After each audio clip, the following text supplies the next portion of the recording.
এদের আমেরিকানদেরকে যতই কিছু বলেন, জি হিলারি ক্লিনটন ডোনাল্ড ট্রাম্পকে বসায়ে 20 বছর পলিটিক্স শিখাইতে পারবে, কিন্তু এখানকার মানুষ কোন জি। মহিলাকে এখনো পাওয়ার আনার জন্য রাজি না। এখনো রাজি না, এই জন্য পাগলকে নির্বাচিত করে ফেলছে, তারপরে মহিলারা দেয় মহিলারা দেয়নি। এর এর লাগ ভালো, এ যখন জো বাইডেনের সাথে ইয়ে করছে, তার জামানত পর্যন্ত বাজেয়াপ্তের অবস্থা হয়েছে। জো বাইডেনের সাথে অনেক ব্যবধানে সে হেরে গেল। আবার এসে যখন আপনার কমলা হ্যারির সাথে হলো, কমলা হ্যারি অথচ কত উপযুক্ত মেয়ে, সে আপনার এই সিনেটর লং টাইম থেকে এবং ক্যালিফোর্নিয়ার অ্যাটর্নি জেনারেল ছিল, সে ল এর উপর লেখা, মানে তার কাছে অসম্ভব যোগ্যতা পলিটিক্স, তার পুরো লাইফটাই পলিটিক্স।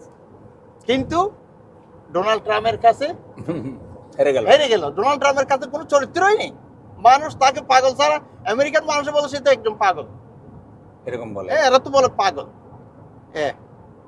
কিন্তু যখন মেয়ে আসছে, আবার মানুষের যে সময় কমলা হ্যারি আসছে, তখন ডোনাল্ড ট্রাম্পের পপুলেশন ছিল আপনার 32-33%। ইয়ার আগে ওই আপনার কমলা হ্যারি আসার আগে জো বাইডেনের সাথে, যখন জো বাইডেন গিয়ে কমলা হ্যারি আসছে, সাথে সাথে ডোনাল্ড ট্রাম্প আর সেই সমান সমান হয়ে গেছে। পরে তো তারে ডিফিট হয়ে দিল অনেক বোর্ডে, এত বোর্ডের ব্যবধানে ডিফিট দিছে। এটা মনে হয় অন্যতম কারণ হলো কমলা হ্যারিস নারী হওয়া। নারী এরা এখনো পর্যন্ত না, এখনো পর্যন্ত এরা নারীকে আনতে রাজি নেই। অথচ আমাদের দেশে তো মুসলিম দেশ, আমরা দুই মেয়ে ছাড়া আর কিছু চিনিও না। আমার কাছে আশ্চর্য লাগে এইসব পুরুষগুলো দেখলে। তো আপনারা যদি আমেরিকানদেরকে পাগল বলেন, তো এরা তো যাতে পাগল হলে মাতালে ঠিক আছে, আসল জায়গাতে ঠিক আছে, এরা তালে ঠিক আছে। এরা জানে যে ওয়ার্ল্ডকে নেতৃত্ব দিতে হলে মহিলা দিয়ে হবে না, এটা পুরুষ লাগবে।